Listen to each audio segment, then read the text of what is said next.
দ্বিতীয় দিন সকাল সকাল আমরা বেরিয়ে পড়েছি সুন্দরবন ঘোরার উদ্দেশ্যে।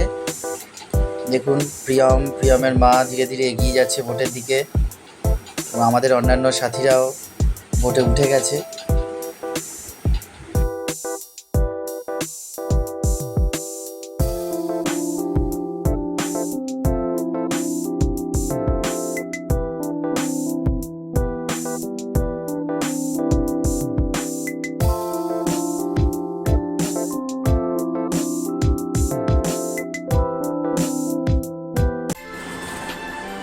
বোটটা যেখানে এসে থামলো এখন সেটা হলো সজনেখালি ওয়াইল্ড লাইফ স্যাংচুয়ারি।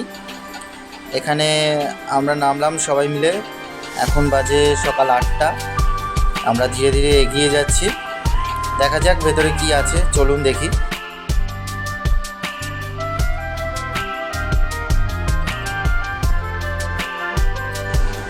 এখানে দেখার মধ্যে আছে টার্টল পন্ড, ক্রোকোডাইল পন্ড, একটা ওয়াচ টাওয়ার যেখান থেকে সুন্দরবনটা বেশ ভালোভাবে দেখা যায়, আর বিভিন্ন প্রজাতির ম্যানগ্রোভ অরণ্য এখানে আছে। আমরা এগিয়ে যাচ্ছি।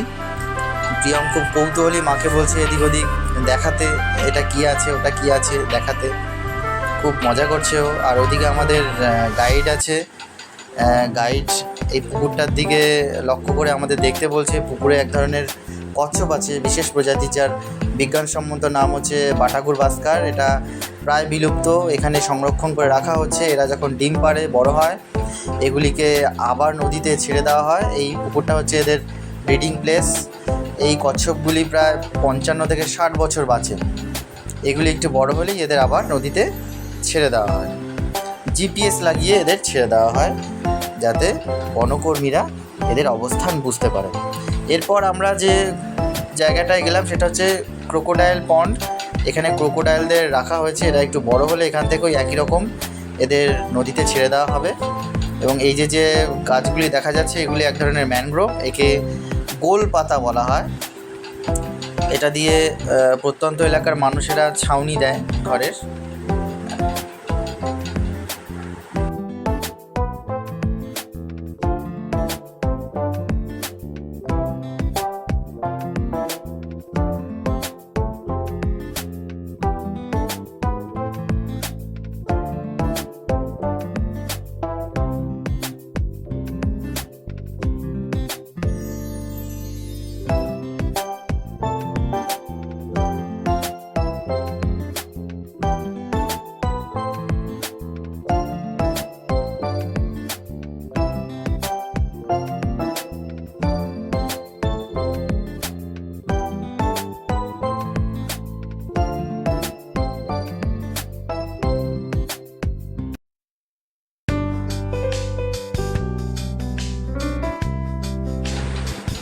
এবার আমরা ওয়াচ টাওয়ারে উঠছি। ওয়াচ টাওয়ারটা অনেক উঁচু, প্রায় 3 তলা সমান, 3 তলারও বেশি হবে। আমরা 3বার পাক খেয়ে ওপরে উঠেছি। 3টে স্টেজ আছে। ওপর থেকে দেখি সুন্দরবনটা কীরকম লাগে। আমি খুব এক্সাইটেড এবং আমরা সবাই খুব এক্সাইটেড দেখার জন্য যে ওপর থেকে সুন্দরবনের ভিউটা ঠিক কেমন। চলুন দেখে আসি।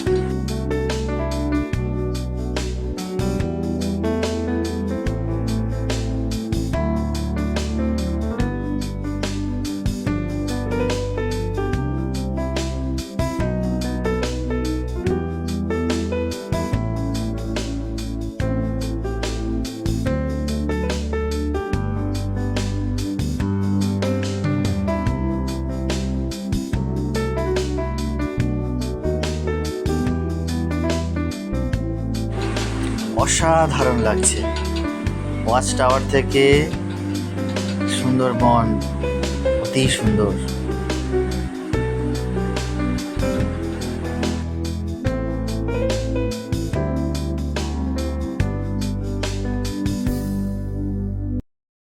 আর সুন্দরবনের যেটা ফেমাস ম্যানগ্রোভ, যার থেকে সুন্দরবনটা নামকরণ হয়েছে, সেই সুন্দরী গাছটা কিন্তু এই সামনে। অ্যাকচুয়ালি গাছটা দেখতে এরকমই। A speciality only for wood type, best quality only for use for furniture. খুব টেকসই, মজবুত, কাটলে প্রায় পালিশের মতো বেরিয়ে যায়। আর এই সুন্দরী গাছের এগুলো হচ্ছে সব ব্রিডিং রুট, নিউম্যাটোফোর রুট, যেটাকে আমরা শ্বাসমূল বলছি। এই কোচা কোচা উঠে আছে না, এগুলোকে শ্বাসমূল বলা হয়। এর থেকে ওরা শ্বাসটাকে অবজার্ভ করে এবং এর থেকে ওরা ডিস্ট্রিবিউট করে কিন্তু। আর এই সুন্দরী গাছের দেখুন পাতাগুলো দেখুন, নিচেটা সাদা আছে, ওপরটা কিছুটা গ্রিন কালারে আছে, যেটাকে পুরো টেম্পারের মতো দেখতে হয় এই সুন্দরী গাছ থেকে। এই সুন্দরী গাছ থেকে আপনার সুন্দরবন নামকরণ হয়েছে কিন্তু। এটাই হচ্ছে সুন্দরবনের ফেমাস ম্যানগ্রোভ।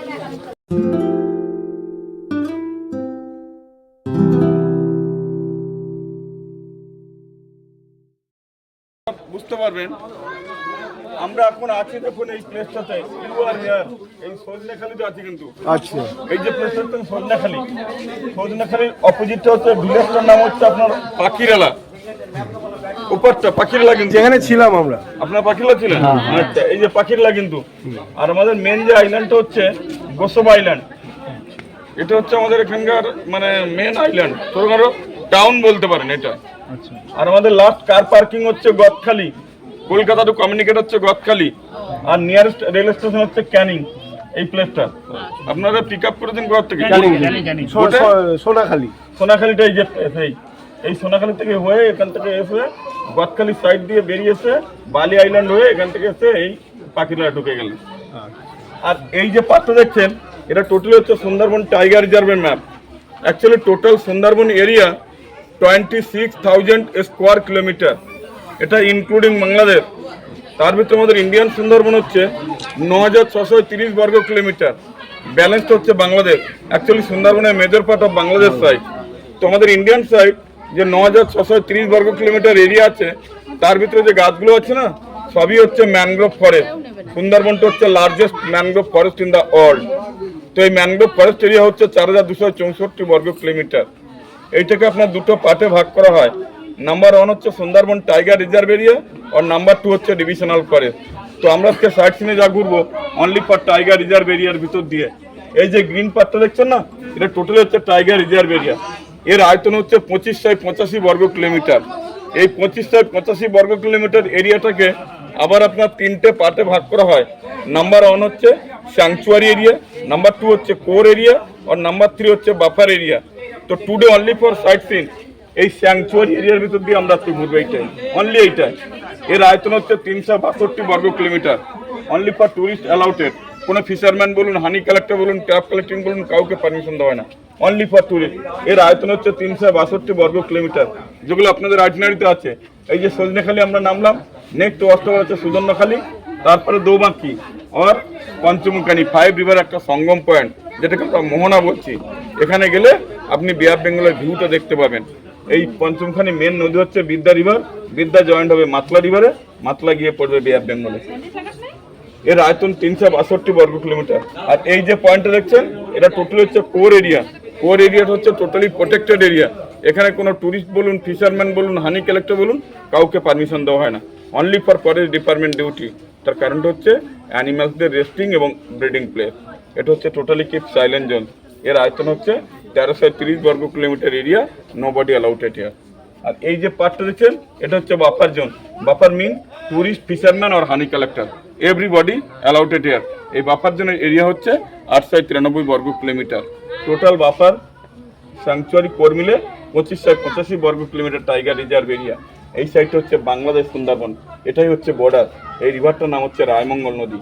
এর 50% ইন্ডিয়ান সাইড, 50% বাংলাদেশ সাইড। কোনো ব্যারিকেড করে নেই। আমাদের দিকে বিএসএফ, ওদের দিকে বিডিআর, সবসময় নদীপথে টহল দিচ্ছে। তো এই এরিয়ার ভিতরে টোটাল টাইগার আছে আমাদের ইন্ডিয়ান সুন্দরবনে অনলি ফর 100 টাইগার। তো এত বড় এরিয়া, বাঘের সংখ্যা খুবই কম, বাঘ দেখাটা খুবই লাকি। তো এই যে 100 টাইগার, এটা লাস্ট কাউন্টিংয়ে ধরা পড়েছে। এই কাউন্টিংটা কীভাবে হয়, ফার্স্ট টাইম ফরেস্ট ডিপার্টমেন্ট এরকম ডিফারেন্ট আইল্যান্ডে নেমে যায়। নেমে গিয়ে বড় বড় গাছের উপরে ক্যামেরা ট্যাপিং করে, রানিং ক্যামেরা।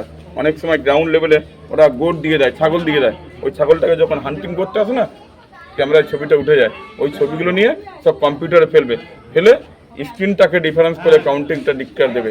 মানে প্রত্যেকটা বাঘের স্ট্রাইপগুলো আলাদা আলাদা, একটার সঙ্গে একটা মিলবে না। আমাদের যেরকম ফিঙ্গারপ্রিন্টগুলো আলাদা, ওদের স্ট্রাইপগুলো আলাদা আলাদা। তো এই যে কাউন্টিংটা করে, এটা মোটামুটি ফিক্সড হয়ে যায়। কয়েকদিনের ভিতরে এই কাউন্টিংটা আবার ফিক্সড নাও থাকতে পারে। তার কারণ হচ্ছে ইন্ডিয়ান রয়্যাল বেঙ্গল টাইগার নদী ক্রস করে বাংলাদেশে চলে আসছে, আর বাংলাদেশের রয়্যাল বেঙ্গল টাইগার নদী ক্রস করে ইন্ডিয়ায় চলে আসছে। Any time up and down হয়ে যায়, সেই জন্য বেশিও থাকতে পারে কমও থাকতে পারে। তবে কাউন্টিংয়ে 100 টাইগার। এটা লাস্ট কাউন্টিং হয়েছে 2022-এর, 2 বছর পর পর কাউন্টিংটা হয়। নেক্সট 2024-এ আবার কাউন্টিং হবে, আবার ডিক্লেয়ার হবে, বাড়তে পারে কমতেও পারে। আবার আমরা সজনেখালি থেকে ধীরে ধীরে এগিয়ে গিয়ে বোটে উঠব। আমরা এই স্যাংচুয়ারি সবটা দেখে ফেলেছি, এবার ধীরে ধীরে আবার আমরা যাচ্ছি বোটের দিকে, বোটে উঠব। চলুন দেখি বোটে উঠে কোনো জন্তু দেখা যায় কিনা। বৃষ্টির মধ্যেই সকালের ব্রেকফাস্ট চলে এলো, লুচি, ছোলার ডাল, জয়নগরের মোয়া। ব্রেকফাস্ট করতে করতে আমরা এগিয়ে চললাম। দেখুন ভীষণ বৃষ্টি, মুষলধারে বৃষ্টি শুরু হয়ে গেছিল। বৃষ্টিতে সুন্দরবন আরও মোহময় মনে হচ্ছিল। ভারতে অবস্থিত সুন্দরবনে আছে 102টি দ্বীপ, 54টিতে মানুষ বসবাস করে, 48টি দ্বীপে মানুষ বসবাস করে না, সেটা নির্জন, বন্য প্রাণীদের জন্য সংরক্ষিত। কিন্তু মাঝে মাঝে বাঘ ওই বসতপূর্ণ দ্বীপে সাঁতার কেটে ঢুকে যায় এই ঘন জঙ্গল থেকে। ব্রেকফাস্টের পরে চলে এলো ডিম সেদ্ধ আর পাঁপড়। ডিম সেদ্ধ আর পাঁপড় খেয়ে এগিয়ে চললাম। বৃষ্টিটা খানিকটা কমেছে, এখন ধীরে ধীরে আরও গভীর জঙ্গলে এগিয়ে চলেছি। জঙ্গল তুমি কত গভীর, কুজ্ঝটিকার অন্তরালে, বিপদ সীমার ওপর দিয়ে নখে কাটা শরীর। কত মধু, কত রঙের পাখি, কত নরম হাওয়া, রক্ত স্রোতের চাদর ভেজে নোনা জলে রাখি। সুন্দরবন তুমি কত সুন্দর। এখন আমরা যেখানে নামলাম সেটা হচ্ছে দোবাকি ক্যাম্প। এখানে এসে সবাইকে একটা দেখছি, দেখি কি দেখছে এদিকে। এদিকে লাল রঙের কাঁকড়া। আবার এই কাঁকড়ার একটা বিশেষত্ব আছে, আমরা সাধারণত এখানে কাঁকড়ার দুটো বড় বড় হাত দেখি, কিন্তু এই কাঁকড়াটার একটাই বড় হাত, এটাই এর বিশেষত্ব। তার রং লাল এবং একটাই বড় হাত। কাঁকড়া দেখে আবার এগিয়ে চলেছি। সামনে বোধহয় একটা সাঁকো আছে, ব্রিজ আছে, সেখান থেকে আমরা জঙ্গল পরিদর্শন করব। এখানে আবার কি দেখা যাচ্ছে, এখানে দেখি, এখানটা সবাই উঁকি দিয়ে দেখছে। দেখুন দেখুন দোবাকি ক্যাম্প, সুন্দরবন ব্যাঘ্র প্রকল্প। ও এখানটা আবার একটা হলুদ কাঁকড়া রয়েছে, দেখুন ছোট্ট, ওই জুম করছি, দেখুন ছোট্ট একটা কাঁকড়া রয়েছে এখানে, হলুদ রঙের। আবার এগিয়ে চলছি, দেখি একটা ন্যারো সরু রাস্তা, সিঁড়ি দিয়ে উঠছি। দেখা যাক এখানে বাঘ দেখা যায় কিনা বা অন্যান্য কোনো জন্তু জানোয়ার দেখা যায় কিনা। চলুন।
প্রিয়মের উচ্ছ্বাস দেখুন, ও খুব খুশি, এদিক ওদিক দৌড়ে বেড়াচ্ছে,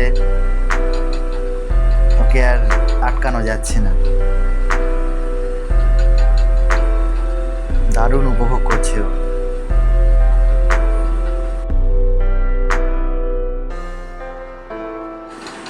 তারপরেই হঠাৎ আমাদের চোখে পড়লো বাঘের পায়ের ছাপ। দেখুন নিচে, সবাই একবারে হুড়মুড়িয়ে দেখতে শুরু করলো। খুব বেশি পুরনো নয়, হয় ভোরবেলার নয় রাতের বেলার। তারপর আবার এগিয়ে চলেছি। দেখুন প্রিয়ম এখন খুবই বড়দের মতো হাঁটছে, একদম সুন্দর করে ছোটাছুটি করছে না। এখন মা হয়তো বকা দিয়েছে ওকে, সভ্য ছেলের মতো গুটি গুটি পায়ে এগিয়ে চলেছে আমাদের সঙ্গে। এখানেও একটা ওয়াচ টাওয়ার আছে। এখানে আবার একটা কাণ্ড ঘটেছে। আমাদের সঙ্গী বন্ধু, ওর নামও পঙ্কজ, ওকে আবার এখানে একটা মৌমাছি কামড়ে দিয়েছিল চোখে। এখানে একটা মৌমাছির চাক আছে, সেখানে ছবি তুলতে গিয়ে ওর চোখে কামড়ে দিয়েছিল। এখান থেকেও সুন্দরবনটা খুব সুন্দর লাগছে। সামনে একটা পুকুর আছে, সেই পুকুরটায় মিষ্টি জলের পুকুর, সেটা কৃত্রিমভাবে বানানো চারিদিকে বাদ দিয়ে। এখানে যেহেতু এখানে সব জল নোনা জল, তাই বাঘেদের খাওয়ার জন্য বা অন্যান্য পশুদের জল খাওয়ার জন্য এখানে এই দেখুন, এই পুকুরটা হচ্ছে মিষ্টি জলের পুকুর। এখানে বাঘেরা এসে জল খায়। সামনে যে গাছটা দেখছেন এটা হচ্ছে কেওড়া গাছ। এখানকার মানুষেরা এই কেওড়া গাছের ফল দিয়ে চাটনি বানায়। একটু খেয়ে দেখেছি, বড় পঙ্কজও খেয়ে দেখলো। এটা একটু টক টক, আমিও খেয়ে দেখেছি। ফলটা একটু টক টক ফল। এখানে বনকর্মীদের ক্যাম্প রয়েছে, এখানে তারা থাকে, তবে এখানে ফ্যামিলি নিয়ে তারা থাকে না। এখান থেকেই তারা পেট্রোলিং করে চারিদিকে। চোরা পাচারকারী হোক বা অবৈধভাবে যারা ঢুকে যায়, তাদের থেকে বন্য প্রাণী এবং এই সুন্দরবনকে রক্ষা করার জন্য চ্যালেঞ্জিং জীবনে।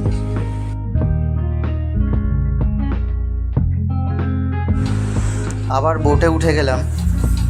দেখুন এই খাড়িগুলোতে মাছ ধরতে যায়, মধু আনতে যায় খাড়িগুলো দিয়ে ভেতরে। তারপরে দুপুরবেলা লাঞ্চে কচু শাক, ডাল, আলু ভাজা দেখুন আমাদের খেতে দিল, খুবই ভালো কচু শাকটা ছিল। তারপরে আসবে ইলিশ, সর্ষে ইলিশ এলো। সর্ষে ইলিশ দিয়ে দেখুন বেশ ভালোই পিসটা ছিল, সবাইকে দিয়েছে। এরপরে দই ইলিশ, সর্ষে ইলিশের পর দই ইলিশ, তারপর তো চাটনি, পাঁপড়, এগুলো তো তারপরে ছিলই। এর মাঝে দূরে একটা বন্য হরিণ আমরা দেখতে পেয়েছিলাম। দেখুন বন্য হরিণটা ধীরে ধীরে বৃষ্টি শেষে একটু বাইরে এসে দাঁড়িয়েছে, তারপরে আবার ধীরে ধীরে অন্ধকারের মধ্যে মিলিয়ে গেল। তারপরে আরও কিছু সেখানে আমরা ম্যানগ্রোভ অরণ্য দেখলাম। বিভিন্ন ধরনের ম্যানগ্রোভ অরণ্য, বিভিন্ন ধরনের গাছ গাছালি, সুন্দরবনকে যারা আরও সুন্দর করে তুলেছে।